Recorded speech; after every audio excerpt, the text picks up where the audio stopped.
I heard about it first through Uncharted X.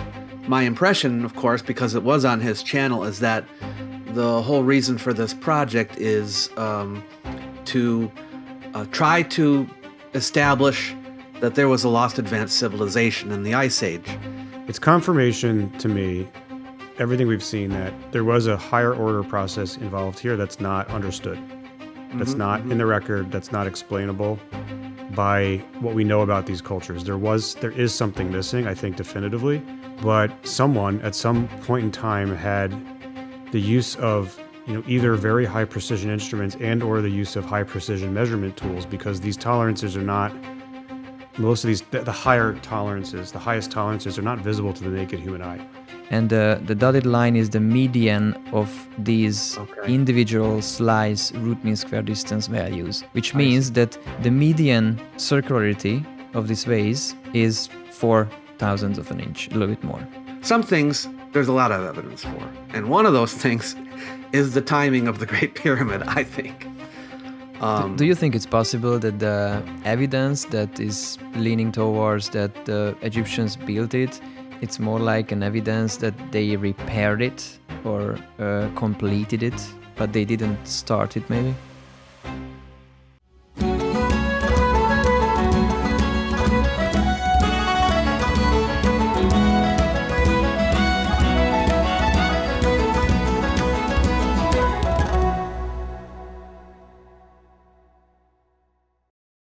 Welcome back to the Ancient Technology Podcast. If you enjoy the show and want to help me creating high-quality episodes, consider supporting me on Patreon or becoming a YouTube member. You can find those links in the description. Your support gives you early access, a say in the podcast direction, and exclusive perks like post-show bonus content. Most importantly, it helps me travel to meet guests in person, which is a key to producing the most engaging and in-depth episodes. Thank you for considering. And now, let's get back to the show. So, Dr. David Miano, thanks for coming on the show. Glad to be here. I think it's How are you? It's a conversation which is long awaited in this alternative history community. I have corresponded a little bit with Adam in the past. But this is my first time even meeting you, so. But I'll be interested to hear what you guys want to talk about, and I'm sure it's all about the vases. We don't know much else. So I basically wanted to clarify a few things which I think went quite sideways on social media about this project. Primarily, probably because this was not primarily advertised by those persons who are doing the project or the research. Oh, in other words, it was talked about by other people. Yeah. But I would like to ask you first, how did you meet this project first? And what were your thinking about it at the beginning? Well, I heard about it first through Uncharted X, with the videos that he posted, and as you may know, I've already engaged with some of his videos in the past about other topics. So I knew kind of what the intent was behind the project, or maybe the intent is not what I thought, but my impression, of course, because it was on his channel, is that the whole reason for this project is to try to establish that there was a lost advanced civilization in the Ice Age. And this is like one of the pieces of evidence to try to prove that. And I know Adam at least has expressed on Uncharted X's channel that he was interested in the ancient high technology stuff even before the project. So that was my first impression. Oh, and I should also add, I did not think it was a bad thing to want to actually engage in some analysis. And I think in my response videos, I even said as much, that I think, when you start doing actual, analytical work, I think that's a good thing, no matter what your hypothesis might be. Yeah, I can elaborate a little bit. I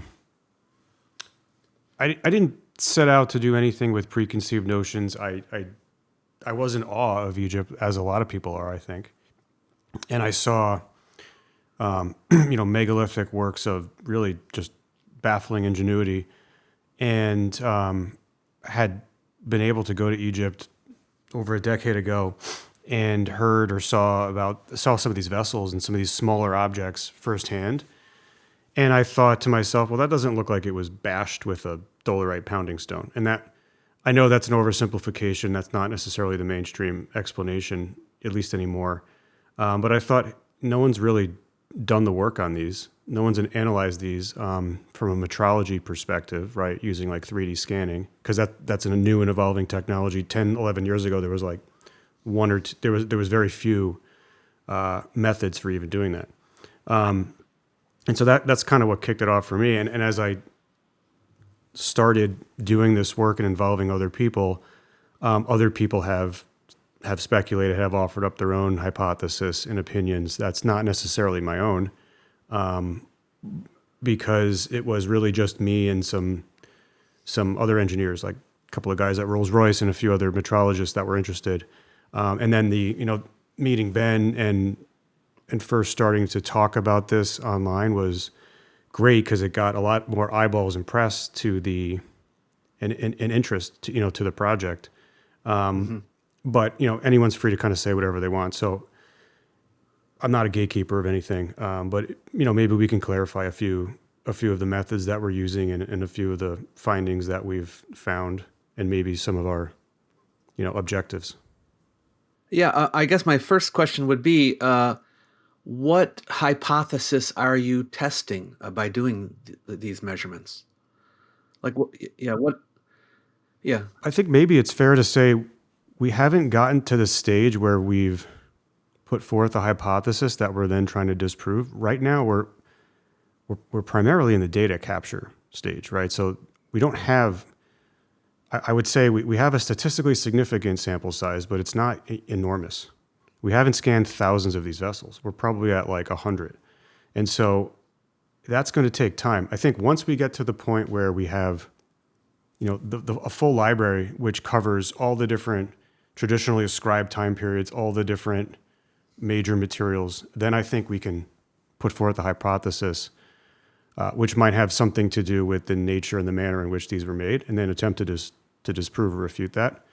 Right now, we're more concerned with conducting the analysis correctly. The analysis is the metrology, which is metrics like circularity, concentricity, coaxiality. Those methods are, they're not as straightforward as in other fields, in other manufacturing fields, because we don't have a CAD drawing, we don't have a schematic by which to compare to. So the manner in which you go about doing that is a little bit different. And so most of our work and effort has been in fine-tuning that. I see. I don't speculate a little bit. And I think over time, I've learned something about the history and the traditional attribution of these. And so I can say a few things, and I might be able to, I might speculate a little bit if I think there's evidence to support what I'm going to say, but we typically don't make grandiose statements like, this can't be done today. Things like that we don't say. We haven't really said that. So, I think some things are taken out of context and maybe said by other people. I see. Yeah. Well, my response to what you're saying now is, I'm just a little. It seems to me that you wouldn't really know what data to collect unless you had a hypothesis. So, for example, Okay. You're not just going to gather any data whatsoever, right? You would need to gather data that would be related to your hypothesis, so that you know what you're testing. So for example, like if you wanted to argue that a certain type of machine made a vase, well, then you would start knowing, like, well, what kind of, like, if we want to examine the marks on it, what kind of marks would we expect to find with such a machine?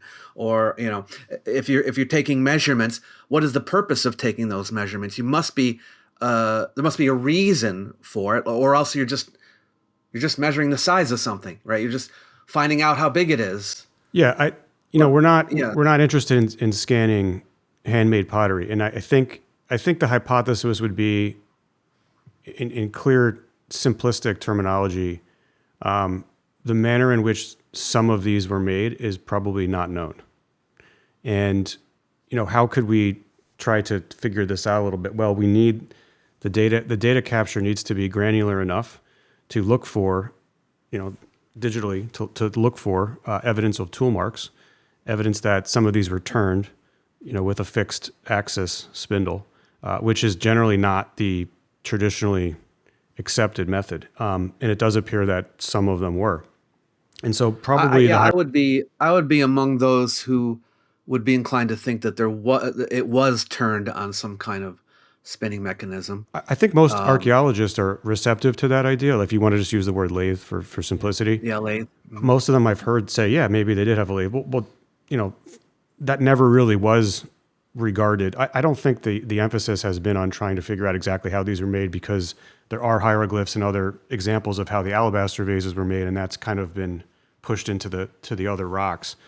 I would say that probably in the last 100 years, the number of people who were actually working on stone vases and studying stone vases are probably, you can count on one hand, right? There aren't that many people that have worked on it. So it is certainly a field that is, there's room for development, for sure.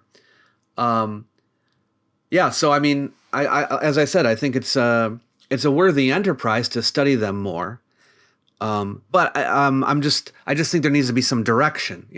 If you're trying to figure something out, there needs to be a little bit more defined parameters of what it is that you're gathering the data for. So I can tell you that we weren't very vocal in branding this or driving publicity to it, because, as you know, one of the early criticisms was these are potentially modern replicas because of the chain. That was one of mine. It wasn't my main issue. It was a valid an issue, but valid, but very valid. And so, years ago we said, all right, enough looking at just privately owned vases, regardless of the documentation, because usually it's enough. But it's a very valid criticism. So we said, all right, how can we work with institutions? Well, one way to work with institutions is by not publishing YouTube videos constantly and talking about it, right? And so I kind of made that decision. Maybe some people have jumped the gun a bit. So that's the reason that we haven't been very public about it, and that's worked by and large. So we've been at Petrie Museum, we've been at Torino, which is the second largest Egyptian museum in the world. We were just at the Brooklyn Museum this week. We'll be at the Museum of Fine Arts next week.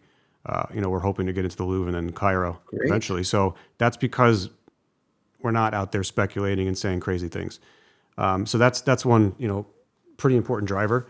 But in terms of hypothesis, I think the hypothesis is basically the manner in which some of these were made is not well understood. I think that's not as defined as you would like it, but we don't have a hypothesis as to how these were made. Nobody seems to know. I have not heard anyone venture forth a complete hypothesis. Like, yes, there appears to be evidence of turning, but that's one piece of the puzzle. I mean, when you say these are how these are made, what exactly is these? Because you're saying, like, we're not looking at all stone vases, we're just looking at some. So how are you defining the group? It's hard not to have a filtering bias a little bit, because when if our hypothesis is that some stone vessels were made using methods that are not explained or not known, well, which ones? Well, it's generally the ones that look symmetrical or geometric to your eye. And so we would start with a subset of those. Now, we do try to layer in other, clearly handmade alabaster or pottery as well. Pottery, less sophisticated vessels to have some sort of, basis for comparison or control group, if you will.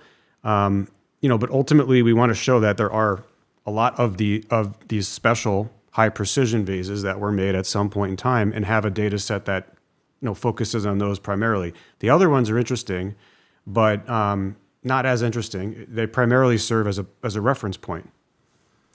Okay. Let me ask you this. Whatever high precision method or tools that were used to make these, why would they not use these tools on all stone vases? So it appears that they probably did. We've seen in the beginning we were ignoring the alabaster, thinking that it's not as sophisticated. It's New Kingdom. The technology had already disintegrated by that point. We never even considered the limestone ones. We've now seen limestone, alabaster, and basalt vessels that are at the same ultra high level of precision. And so one of the most precise vases we found in the Petrie Museum was a limestone one. Mm-hmm. Actually, diorite and then limestone and then basalt. One thing most of the vessels have in common that we scan is that they're traditionally, classically attributed to pre-dynastic civilizations and sometimes very early dynasties, like the first few dynasties. So it's Nakata, it's the pre-dynastic archaic period, and then like the first couple dynasties generally. That's what the special vessels have in common. The high precision ones have in common. We haven't found anything that's traditionally ascribed to anything post like 6th dynasty that appears to be precise or appears to be Hearthstone and very precise. Have you found very precise vessels from the Nakata period? Or they're all from that period. They're generally all from that period, with a few exceptions where it goes into the first few dynasties. But again, this is if we accept the traditional dating, which typically requires the vessel be found in a tomb, right? Sometimes the form-based dating might override that, but it's based on where they were found, which only sets a minimum age. It doesn't let us really understand who and when these were made. I don't think anyone really knows. But if we're just going on the traditionally accepted, which is basically a lot of these are excavated by Petrie and others from Nakata 1, 2, and 3. That's where the ultra precise, the highest concentration of precision, it lies within that traditionally ascribed dating period. Well, the Djoser vases, there are thousands of them, right? Those are Old Kingdom, but you haven't mentioned Old Kingdom. Well, I don't know if they are. He found them, and a lot of them were already graffitied. Well, I mean, but you're saying you go by traditional dating, the traditional date. Well, is the traditional dating, is that entirely accurate? Like, how can you? Well, I'm just saying. Yeah, I'm curious as to, because you're saying, pre-dynastic, first, second dynasties. This is where they all are. All right, let me rephrase that. Traditional dating, and I'm saying, well, what about all these Old Kingdom ones? Aren't they also included in the precision vessels? Sometimes the early Old Kingdom, yes, we do see it there, but it stops after the first few dynasties generally. But let me ask you a question. With Dynasty 3. Hopefully, this is not. Begins with Dynasty 3 and goes to Dynasty 6. Right. Yeah, agreed. Hopefully, this isn't controversial, but let's say we could rewind the clock 150 years, or pull one of those Victorian era form-based dating archaeologists here and give them the total data set, which is like every single vase we know about digitally in front of them. They probably revise some of the dating because of form-based dating. Like, this looks exactly like Nakata. Why is this dated 3rd, 4th dynasty? Could be 1,000+ years later. Maybe they would revise and push some of these back. That's what I would suspect. Yeah.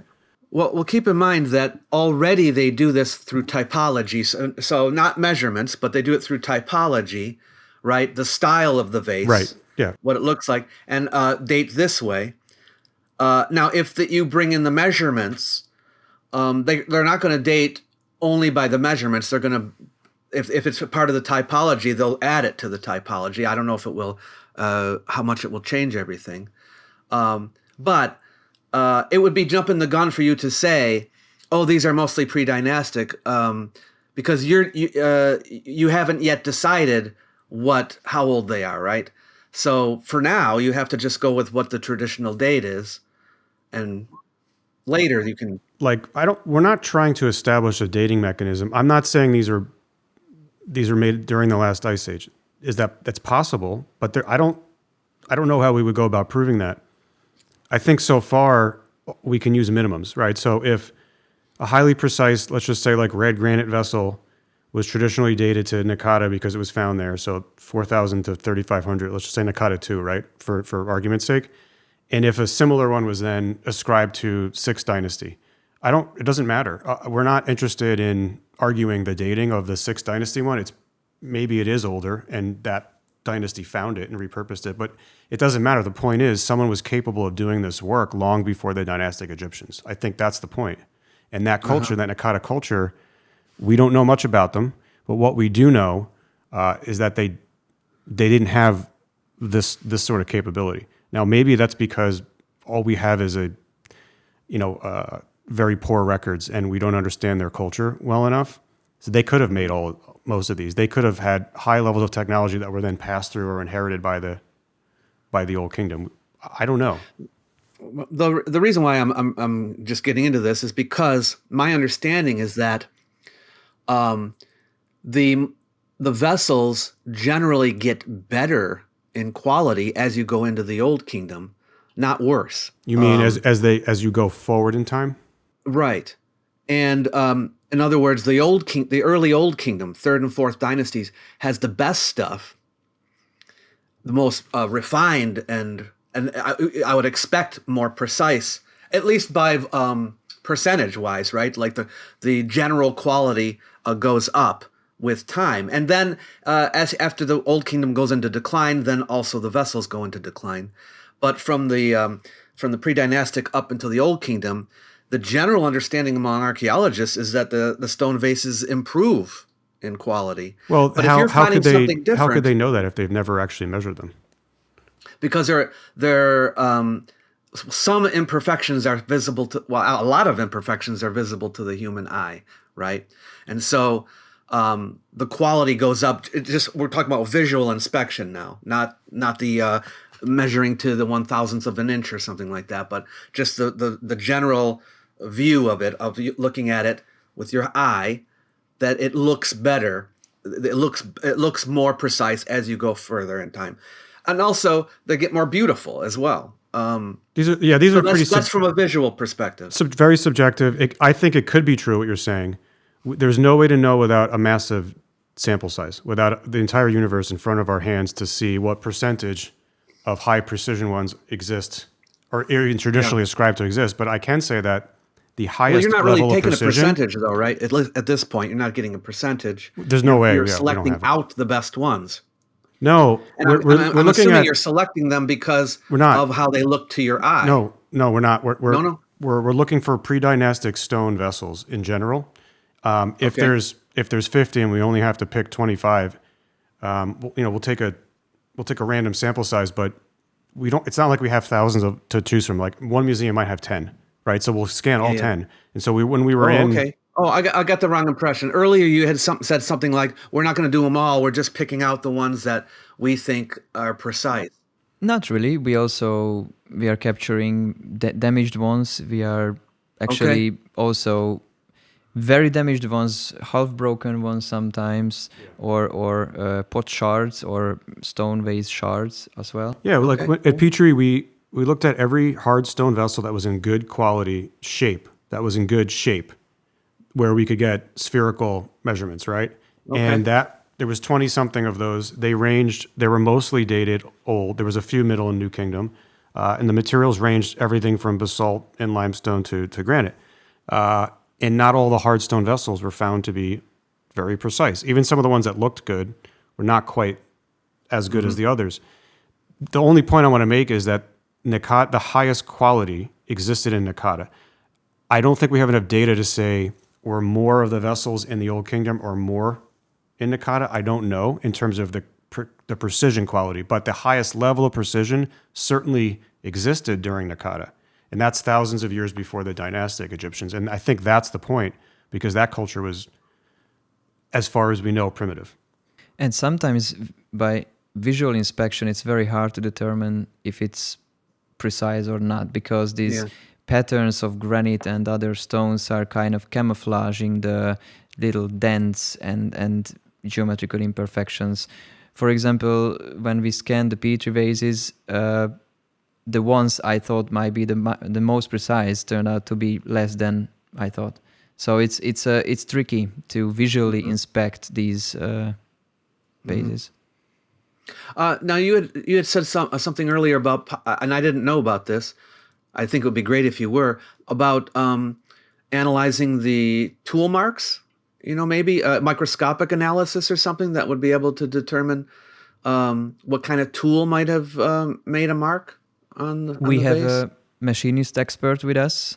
Are you familiar with Chris King? No. So he's basically, his brand is called Chris King Precision Components. He is producing hub sets and headsets for high-end bikes. And usually he's coming with us to the museum and he's doing the visual inspection. He's looking for tool marks, not with a microscopic tool or something like that, but he with the loop and the kind of visual inspection.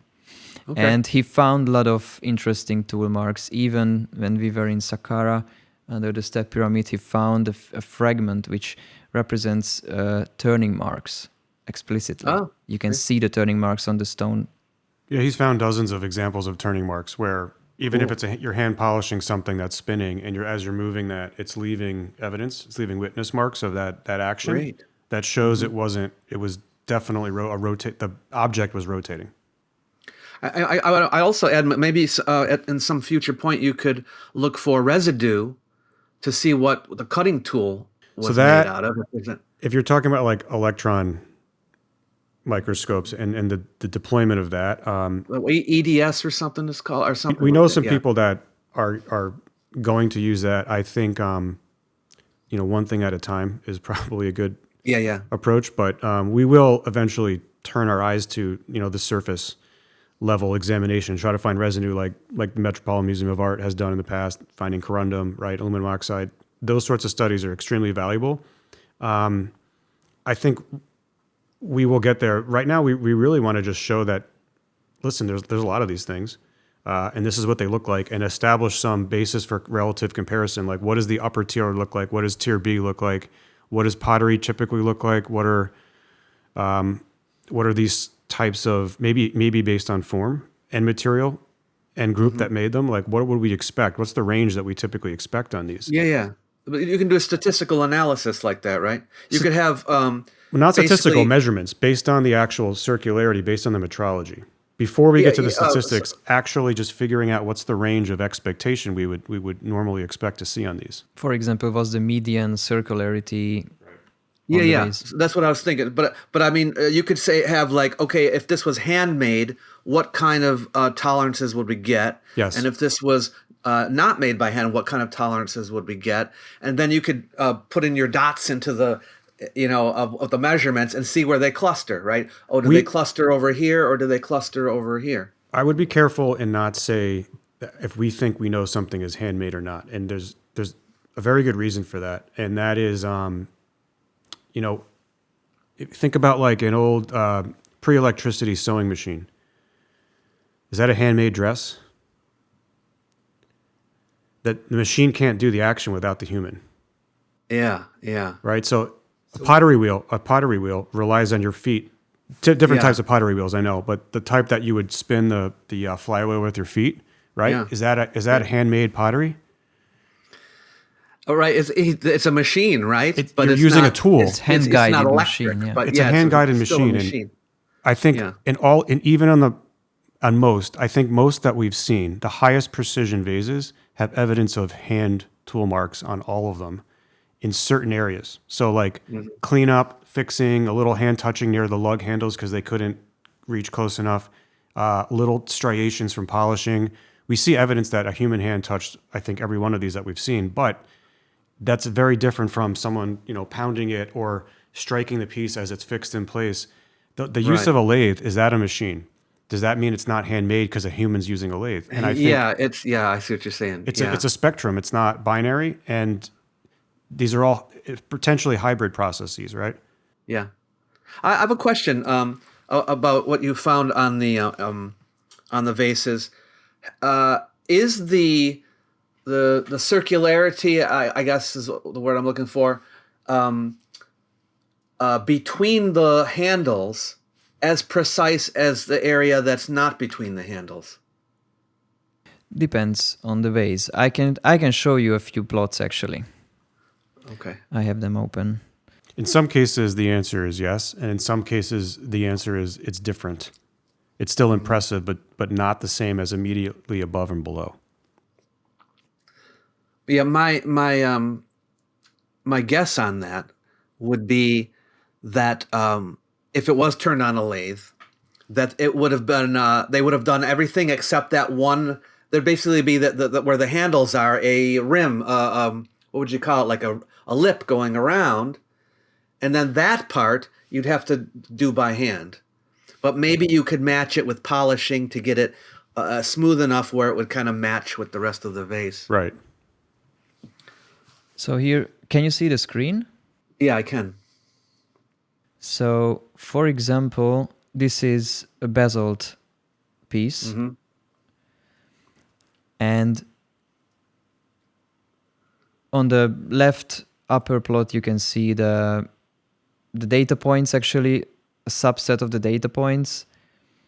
The handles were removed from the circularity analysis because we are looking for the external features without the handles. The handles can be measured differently, actually. So basically how we're analyzing it is the following. So after we aligned the vase to the z-axis, it's very important to align it the best way possible. Mm-hmm. And then we slice the vase into very thin slices. And we will fit a perfect circle on those data points. And then we will calculate how much does those basically the scan data deviate from the perfect circle. I see. And so the dotted line would be like that would be perfect. That's the median. Here, the dotted line, okay. the green dotted line is the median. For this, okay. Perfect would be 0. Oh, I see. Perfect would be 0. So if the okay. dotted line was all the way on the left, then this is perfect vase. Okay. Nothing's perfect. So Okay. on the, can you see my mouse as well? Yes, I can. So here you can see the inch values. Here it's in millimeter, and the dotted line is the median of these individual slice root mean square distance values, which means that the median circularity of this vase is 4 thousandths of an inch, a little bit more. The bottom is more precise than the middle part, right? Yeah. So between the handles, It's actually better, or actually, no, it's not closer to 0, I guess. It's better than the fat part of the body, but Yes. it's Yeah, not it's as true. good The as fat the part bottom. of the body veers way up. Yeah. yeah. Yeah. And on the lower part, you see the distribution. So basically here,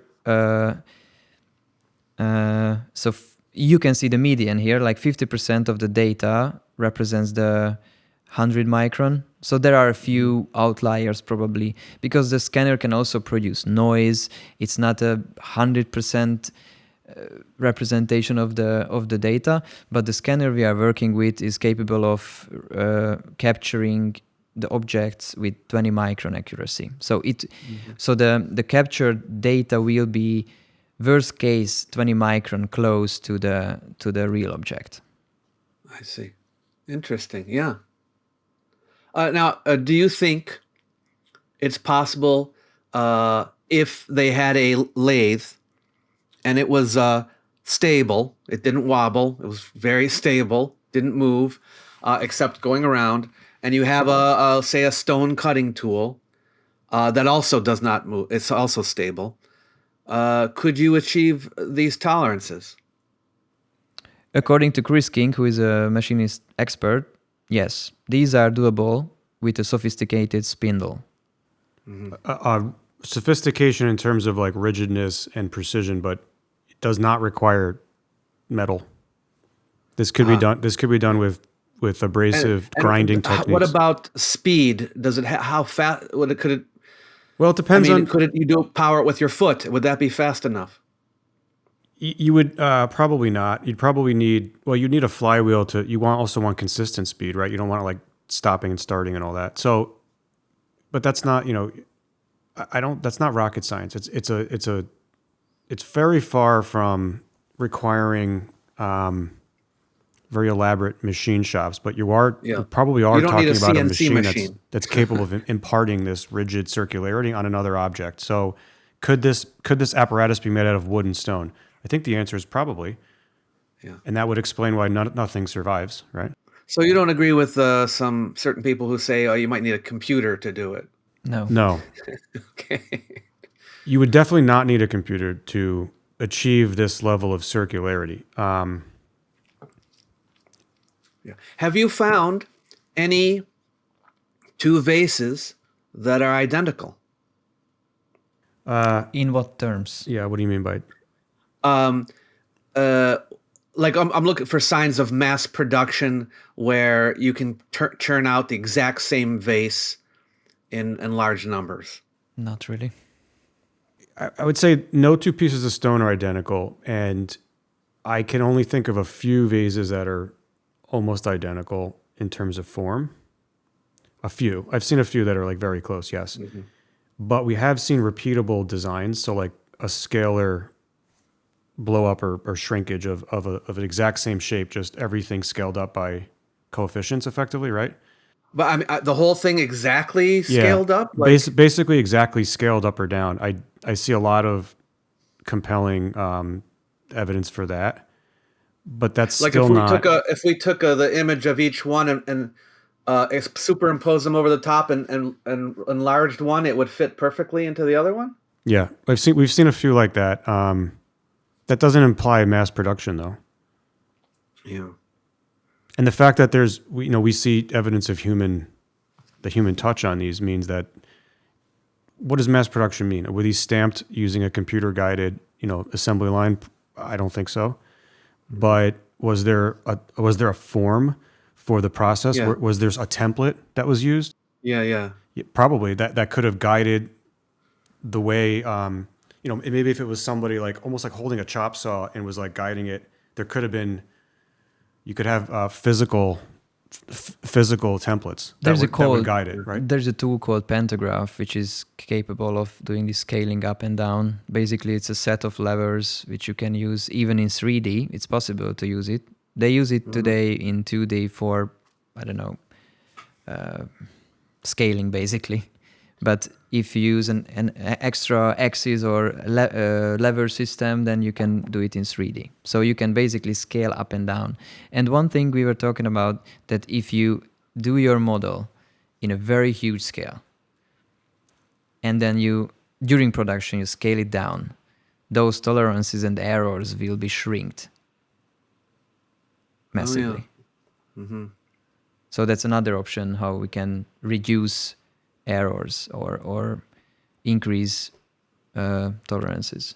And the idea that idea has been used for writing, for copying books and things like that, right? That's kind of like an old idea. It's not I wouldn't say it's high technology. It's clever. It's ingenuity. It's human ingenuity. It's not it's not inexplicable space age rocket science. But still, to me, for example, it's very interesting that we didn't really find those tools in the archaeological record which would be able to do this. Yeah, well, either way, right? Now I know there's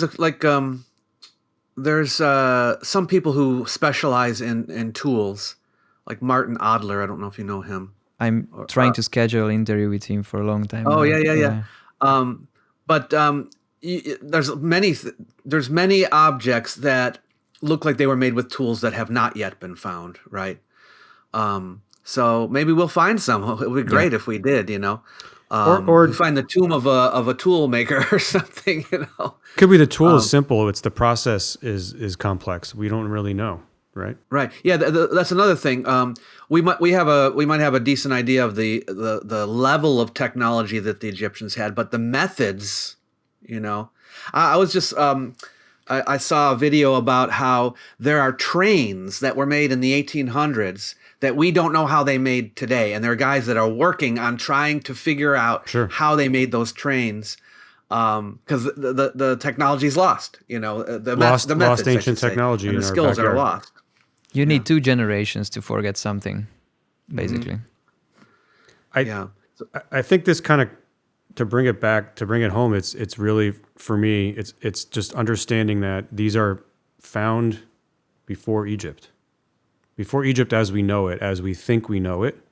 Well, it's Egypt. It's just not dynastic Egypt yet. It's before dynastic. I meant to say dynastic. Yeah, so yeah. the people before them were found to be in possession of these things, and they do not appear to have had the capability or the knowledge base to make them. And I would say that not subjectively, not speculatively, but if you look at their culture that we know of, they were living in mud, brick homes. Nakata. Yeah, but that doesn't that. I mean, what are they going to do? Make granite homes? I don't. No, think but so. you would see evidence of this technology deployed elsewhere other than just stoneware. There is. I mean, for example, I did a video on this. There are stone vessels of more primitive type prior to Nakata, and also Sure. there are stone vessels from outside of Egypt as well that are old, very old. But is there, to your knowledge, is there any evidence that this, like the ability to craft something that's so precise, is that knowledge imparted on any other stone object, like graves, tombs, funerary houses, residential, commercial, industrial construction, like anything else? No, but that's wouldn't that the- be a different technology? I I would think that the technology to make a round vase, perfectly round, isn't going to carry over into building a house. So I'm not sure. And there are different specialists who do different. But I don't think. I don't know. I don't yet see it as out of place. And I do see a slow, gradual development. They didn't just appear out of nowhere in Nakata. It's not just suddenly, all of a sudden, there are these amazing stone vases. They did have things that preceded them. So it seems to me that there was a gradual development. well, there would have to be, right? Logically. Yeah. So at some point Unless in time, you believe, as like some people do, that they just found it somewhere in a hole in the ground and, well, if it took wasn't them. them, whoever it was must have developed it slowly. Right. So you would still see, you would always see the buildup somewhere. The evidence of development would always exist somewhere. Yeah. What is your when is this phase of your project going to be done, and you move on to like forming a hypothesis? Right now you're collecting data. Are you planning on doing that for years to come, or? Well, we're working on publishing the results of the data. So the data itself, we want to publish with, little to no conjecture, just so that at least it's out there. And then to let other people work with it. Yeah. So the peer review process, we've already had, the peer review process already started. The publication's not officially accepted yet, but that will come with the release of everything, all the STL files, and people can replicate our work. We've already had two, and I think a third PhD review everything from top to bottom, and yeah, on the software side. So yeah. Are Math you- and software engineering terms. Yeah. Are you I shouldn't say surprised. Were your expectations that you had at the beginning of this different from what you know now after making these measurements? What do you think? My expectation was, first I've seen Ben's videos from Uncharted X. I've seen the OG thing, the measurements, the implications, and actually that's how it started, because I had no expectations. I wanted to figure out what's going on here. And that's, I don't know, happened maybe last year, March or something. And then we went to the Petrie Museum. We scanned a few objects. And to be honest, I was expecting a little bit higher tolerances. But just because when I've seen them there in person, it seemed to be more precise than it came out after the calculations. Mm-hmm. But to me, it was like, let's figure it out. I had no high expectations of, I believe this should be like thousandths of an inch or something like that. So I'm happy with the data, happy with the results so far. And we are actually figuring out very interesting things during this research, like from the machinist point of view, from the technical point of view. So basically, we are not only making 3D scanning, we are doing photogrammetry. That's another kind of technology where we can basically from photos we can stitch it together, stitch a 3D model together. It's like a counter model, so we can double check the calculations basically, and we can have a texture for preservations. And we do also endoscope measurements, like putting an endoscope into very tiny vases, because sometimes they are very tiny. Did I answer your question? Yeah. If the results had been more impressive than what they were, would you continue longer to do this? I'm trying to figure out if you're like, well, this isn't exactly what we were wanting, so I don't know we'll if just finish I would up. say it's confirmation of, it's confirmation to me, everything we've seen, that there was a higher order process involved here that's not understood, that's not in the record, that's not explainable by what we know about these cultures. There is something missing, I think, definitively. We don't know what that is, and we don't know the extent of it. But someone at some point in time had the use of, either very high precision instruments and or the use of high precision measurement tools, because these tolerances are not, most of these, the higher tolerances, the highest tolerances are not visible to the naked human eye. That doesn't mean we can't measure it with physical implements, but it means that it was important to make these to that level of precision, even though you can't see it. That's very odd. However, the other explanation potentially is that whatever process, machines, tools were used were just capable of that, because maybe they were repurposed from something else. So there's a lot of questions here. I don't think we have all the answers, but I would say we're seeing replicable data. We're seeing this data over and over again in many vases that seems to indicate higher levels of technological achievement, happened than these, I would say, rudimentary primitive cultures are given credit for, if it was them. Yeah, I mean, well, I don't know any archaeologist who calls the Egyptians rudimentary or primitive, but I'm talking about I know what you the mean. precursors. I'm talking about I see. Yeah. Nakata. I want to add one thing in here that I think should be taken into consideration, and that is the sensitivity of the human hand. I don't know if you heard about the silicon spheres that they had made a few years ago.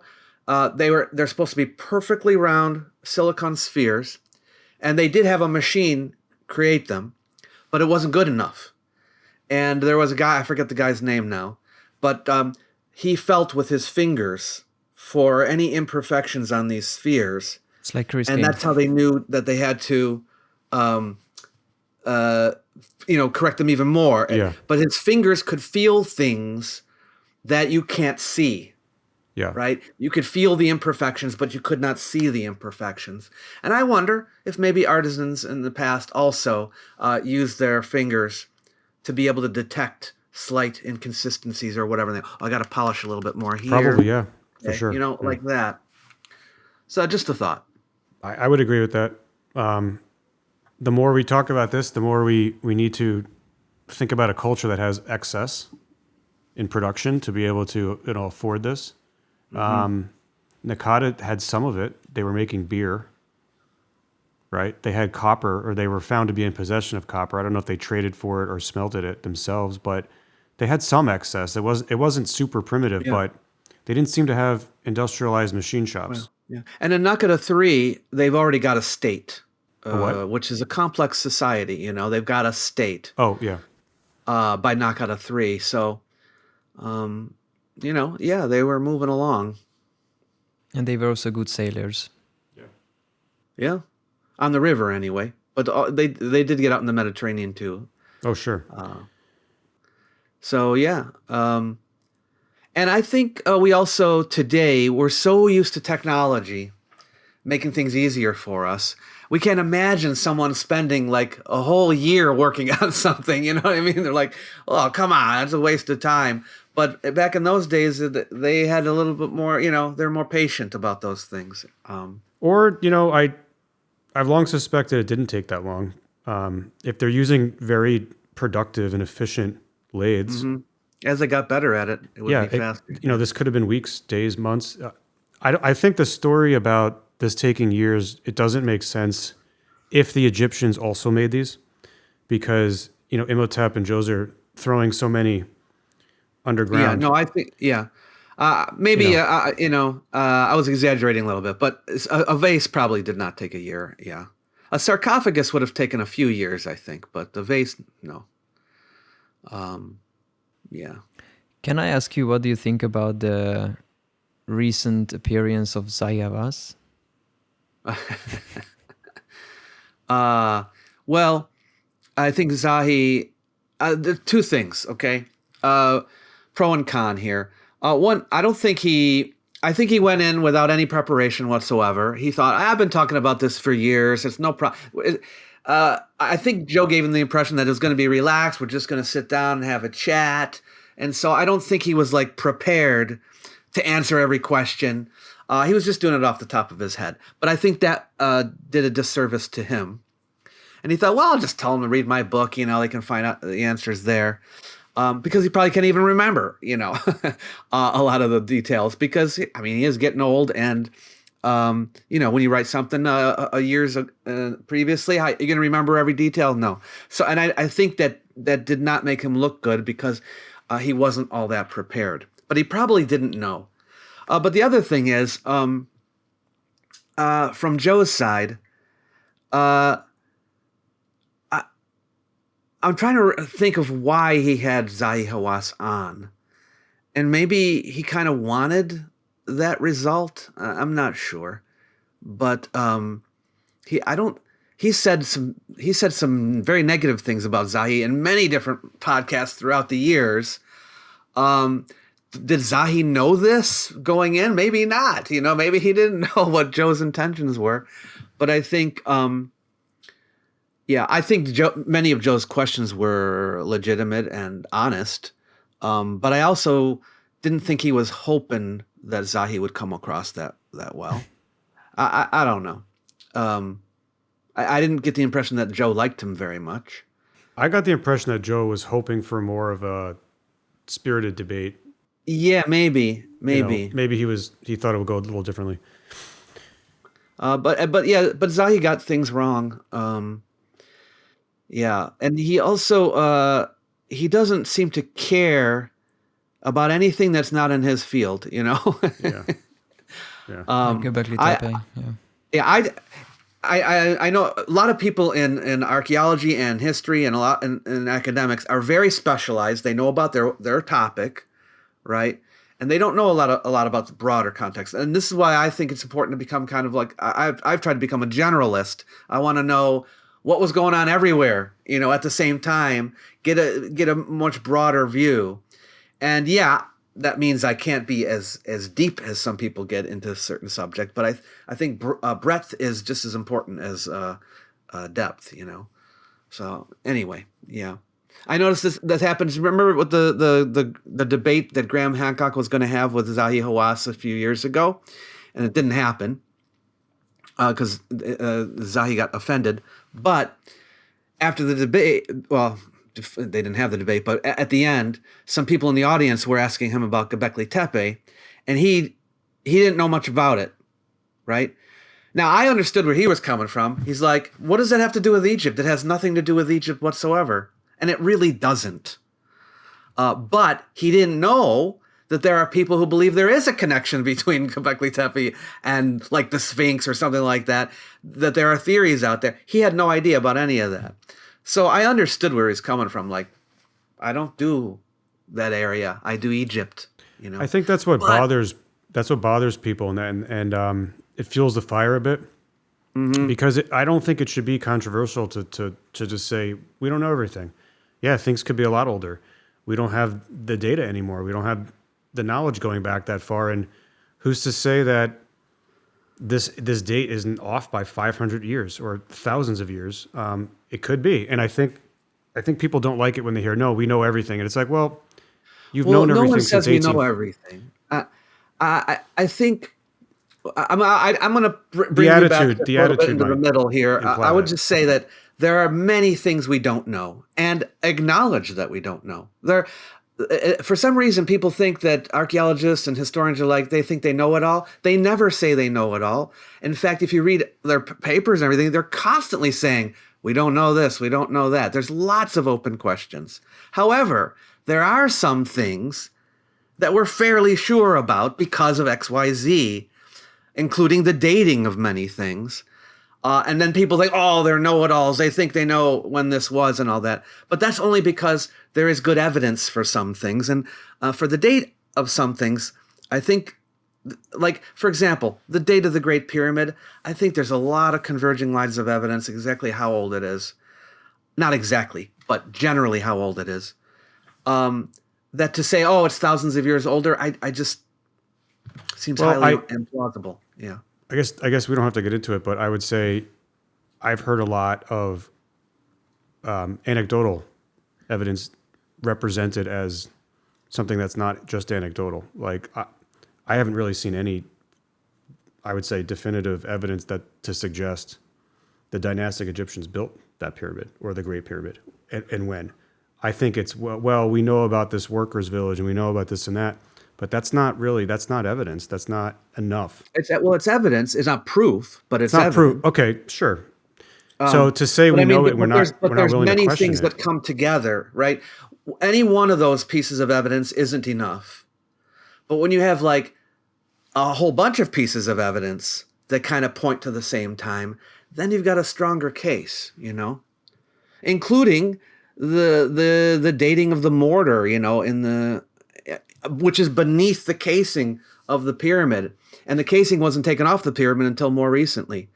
And also other forms of dating around Giza as well, all converge to kind of point to this time.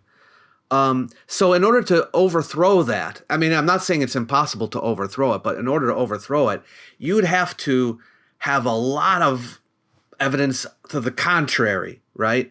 Couldn't just be just one or two things to overthrow all of that, because then you'd have to like explain all of that. Like, well, how do you explain that? Well, why is the carbon dating this? Why is the Khufu graffiti in there? You know, all of that stuff. You'd have to go one by one and knock each one down before you can date it to some other time. And that's difficult to do. Indeed, yeah.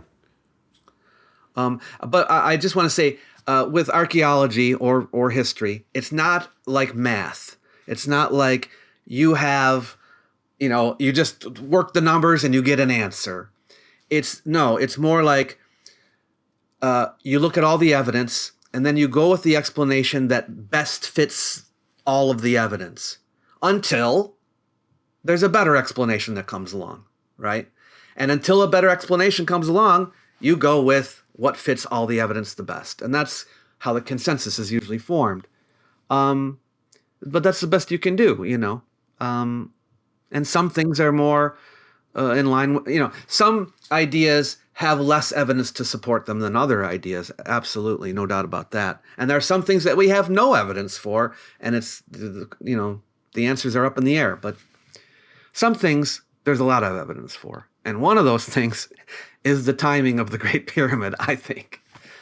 Do you think it's possible that the evidence that is leaning towards that the Egyptians built it, it's more like an evidence that they repaired it or completed it, but they didn't start it maybe? Well, if you look at, this is another thing. One of the pieces of evidence is the evolutionary development of pyramid design and how it wasn't until they got to that point where they were making a smooth-sided pyramid. Like Snefru was the first one. So, you see it gradually developing from the mastaba tombs to the step pyramid. Then you have the pyramids that came out wrong, and then you finally get to a smooth-sided pyramid, and then you get to the biggest smooth-sided pyramid. That's a gradual evolution of But they also have pyramids development. after the Great Pyramids or the Giza pyramids, which is already, I don't know, It's very, I being think it's destroyed circular, or I think it's circular logic to assume this is evolution. Everything has to fit in there. Now going forward, we have to make everything fit. Like, how do we know what's older than another one? Like, there's really no way to tell what's older than. Are you? Is your microphone near? You're a little bit quiet. You said something about. Well, remember what I said about there are many lines of evidence as far as the dating of the pyramids, not just one. So it's not just the gradual development Right. Of the pyramids. There are other things that also date them to those times besides that. And clearly, like the Djoser step pyramid, right? It definitely comes after the mastaba tombs, because we get mastabas going pretty far back. And the evidence within the Djoser step pyramid itself is that it started out as a mastaba. They were just going to have one bench on the top, but then decided to start adding things on top, right? yeah. So you can kind of see in action the pyramid idea coming to be. It wasn't like the Egyptians saw the Great Pyramid and said, "Hey, let's try to make that." No, they're actually doing other things and then gradually coming to the pyramid idea. Is there any way to disprove the conjecture that they found a mastaba or a giant pit or a hole and tried to build a pyramid on top of it to emulate what they saw down the street in Giza? Well, you would think that the Djoser step pyramid would look more like Not if they Giza. couldn't do it. Not if they were not physically able to. They were able to stack bricks, but they weren't able to lift the extreme megalithic weights. They couldn't cut and quarry all that limestone, and it simply wasn't possible in Djoser's lifetime. Right? He didn't have enough time. Well, why didn't they try earlier? Potentially. Then? Like, if the pyramid was already there the whole time, you'd think that you would start out seeing, like in the pre-dynastic period, them making like at least mounds or something, small pyramids or something to emulate it, you know? Well, don't forget their religion states that in the beginning was the Ben. The sacred mound is at creation. Yeah. That's, but they to weren't me, making mounds. You think they, yeah, I mean. No, the sacred mound is not something you make. It's something that exists. Well, the Great Pyramid probably represents the Ben. Or we it's- know for or it's probably built on that the top of- obelisks do. Or Huh? it's built on top of one. Built on top of what? A Ben, a sacred mound. Oh. Well, recent scans have shown that there probably is some kind of a mound underneath the Great Pyramid, which means that there's not 2.3 million blocks in it. Right. Well, you have to count the base too, though, right? The platform it's on. The thing hasn't moved 2 centimeters at a level from side to side in however many thousands of years old it is. That's incredible. That means that it's one hell of a footing or a base. How do you know what it was back then? Well, if it was perfectly level, it's 2 centimeters off perfectly level now. Oh, I see what you're saying. Thinking maybe it moved that much, or it didn't move at all, and it was always 2 centimeters, just as impressive, if not more. You're talking about, when you say perfectly level, you're talking about the platform? The base of the pyramid, yeah. Huh. And that platform, if you think about it, I'm not sure. I haven't heard about that before. if you think about the platform, how it was made, how there was some terraforming around the back of it, I mean, that's just that almost like, I mean, it dramatically expands the amount of work, man hours, and impressiveness. I think, no doubt about it. You know, yeah. But I mean, the Giza plateau is man-made, but how many years did it take to make it? It was occupied into pre-dynastic time, so they might have been working on it for quite some time. I think that was Károly's point. It's like there's evidence that Khufu and others were there. There's plaques dedicating various things, but that doesn't mean they weren't sprucing it up and renovating. That doesn't mean that they were the last people to build on it. Well, the reason why I think that is one of the reasons is because number one, the parts of the pyramid that we've carbon dated, the mortar, that's in the core, that's underneath the outer casing, right? And the outer casing was there up until more modern times. So that mortar dates back to Khufu's time. So you would have to conclude that the outer layer, the outside of the pyramid, was not there in Khufu's time. No, well, if he was repairing to repair it, if he was repairing pieces that had fallen off or were quarried off. But the mortar is everywhere. It's not just like in a few spots here and a few spots there. It's all around the pyramid. So you'd have to take pretty much all the casing off to put in the mortar. Yeah. And I mean, think about the interior of the pyramid there, the limestone blocks. They're just kind of thrown in there willy-nilly. There's not precise. They don't exhibit the features of the precise stone vases, for example. They're very haphazard put in there. And it's only the outer layer that's super nice. The granite inside is super and the granite precise. Inside. Super Yeah. precise. The granite inside was what they spent the most time on, probably. Potentially. Yeah. But again, you have Khufu's name up in the relieving chambers. This is part of the original design of the pyramid, and it's got the name going behind the blocks. You could not do that afterward. You could not put that in afterward. You have to, those hieroglyphs would have been put in there before the relieving chambers were put together. There are a lot of speculations about that graffiti, actually. I've heard them all. I mean, to me, it's very clear that they're original, because you could not put them in afterward. You could not put the graffiti in there afterward. Why don't they date it or analyze it chemically? It would be so easy to prove if it would be original. I don't know. Not sure. I guess it depends on what you want to spend money on. A German team actually in 2013 sampled not the Khufu graffiti, but another one. And Zahi Hawass and I don't know, probably the antiquity minister. He was not the minister anymore. He was already fired, I think, back then, or quit or whatever. But they made an international fuss about this, and they made because they didn't have permission. Yeah. I talked with that guy. The story is more complex. They had permissions to enter the pyramid. They had special permissions for the pyramid and to take. But not to take samples, right? They had permissions to take samples from the ceiling of the king's chamber. They were sampling special chemical residue on the ceiling, which is also interesting. And they had a spare time where they went up to the chambers. Actually, according to this German guy, the instructor who was, I think he was an Egyptologist from the ministry overseeing the Giza plateau or something like that. So he was with them. He was inspecting the sample taking. And they had like 40 minutes spare time. And he told the Germans that they can go up if they want to the relieving chambers and take samples. So I wonder if this guy got in trouble too. Yeah, they were, or this guy was in jail and other three also for months or years in Egypt. Yeah. It was a big case. But I mean, it'd be great to do that. But I think it's clear enough that the graffiti is original because it goes behind the blocks, you know. Someone took samples. How do we know it goes behind the blocks? You can see it.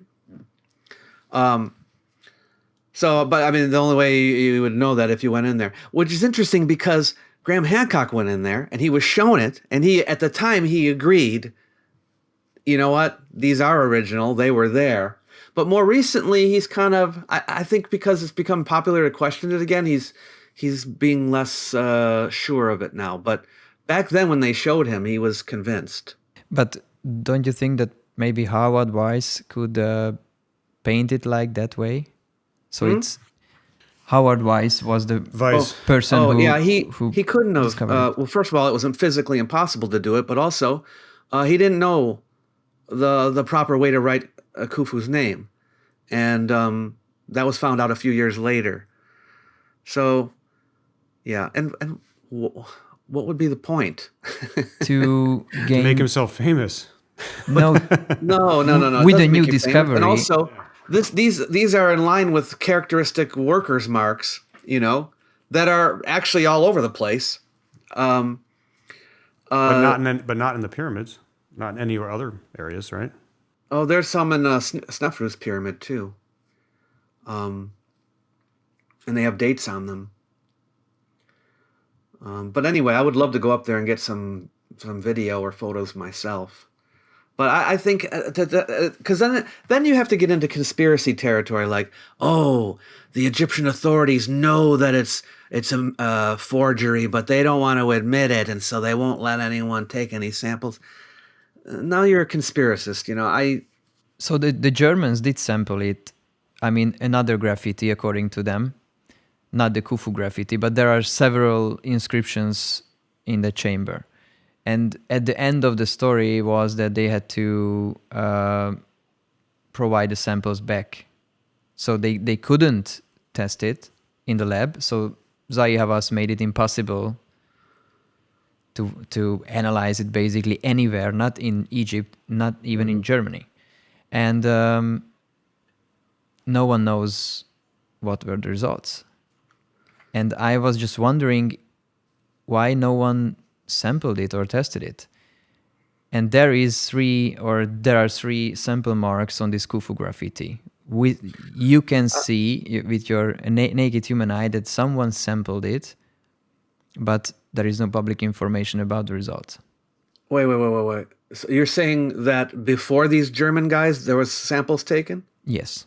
There are pictures from Robert Schock and maybe Robert Bouval, I guess, from 2003 and 2006. So it looks like it's scratched away or something? Yes, exactly the same way. It like three scratches on the cartouche ring. I mean, that could be caused by anything. Could have been done when they were building the pyramid, for all we know. But there was no... Anyway, I'm all in favor of taking a sample, and I would be willing to wager that if an archaeologist, an Egyptologist, wanted to do a study of the relieving chambers, and they requested that they do a dating of the paint, that they'd be given. I think they'd be given permission. So in 2003, it was not sampled. In 2006, it was sampled. So it's a modern sample. That's what I meant. Yeah. But I'm just. I don't know. It's just an interesting. You're going by the scratches like that. That must be a sample, but you don't know what those scratches are for. But all I'll say is this: find an Egyptologist who wants to do it. Offer to fund it, Adam. And it's worth. It's definitely worthwhile. I'm sure someone can get permission to do it. I think if you find. But if you find the age of that to be 2,700 or 4,700 years old, so 2,700 BC, it just proves that someone from dynastic times was writing on blocks with lipstick. Yeah, but blocks that before that they were put into place. But then how do you know it's there? Like, I don't understand. If you can see it, it's visible and you have access to it. So if you can't... If people know it's there, but we don't see it, it means the block is easily movable. I can try to find a picture of this. You see what I'm asking? Like, it's obviously accessible, or we wouldn't know it's there. You can tell if there's writing on a wall, and then you have something over top of it. Now you might say, "Oh, well, you don't know that it's going down there," but if you look there, you can kind of tell, because you can't paint it and not get the paint on the. You know what I'm saying? How would you do it so that it would look perfect? You mean it's like cut off? Is that what you're saying? Yeah, like the graffiti. The graffiti's cut off. Okay, so we're assuming that it goes down into an inaccessible area. Yeah, but I mean, you'd have to be a pretty good faker to make it look like that, or just not an idiot. If I'm trying to fake something, that's I would say. So you mean this lower part here? Well, that's just one example. I think there's 13 of them in the. And why would Weiss make 13 of them? 13 Khufu graffitis or others? Yeah. These people are. So you're basically saying that these are evidence of the people that were cutting the stone. It's not supposed to have been visible. It's not an intent. It's not hieroglyphs. It's not like high relief where it's. They're like they're like marks at like the guys out in the street. They'll mark where they have to put the pipe or whatever. Ruining my street. They're marking where things have to go and so on. The workers. I forgot what I was going to say. Oh, yeah. Watch Ancient Architect's video on this. He does a full consideration of all the arguments pro and con for the Khufu graffiti. He's got the most information I've ever seen about it. Watch his video about it and then come back and let me know what you think. Okay, deal. Yeah. Well, it's been a pleasure talking to you guys. And I'm happy to come on anytime for any other sessions you want to have, if you're interested. Thank you for your time. And I'm happy that it was a friendly discussion. And we proved basically that maybe our views are not the same on everything, but we can sit down and have a not destructive, constructive yeah, talk. Absolutely. And I know online sometimes I'll get a little fiery, but I don't have anything against any of the work you're doing. Thank you. Except if you buy stolen goods. But other than that... Hasn't happened yet. Okay, good. Well, thank you so much. I appreciate it. And we'll talk soon. Let's keep in touch. All right. Sounds great. All right, David. See you. Bye. See you.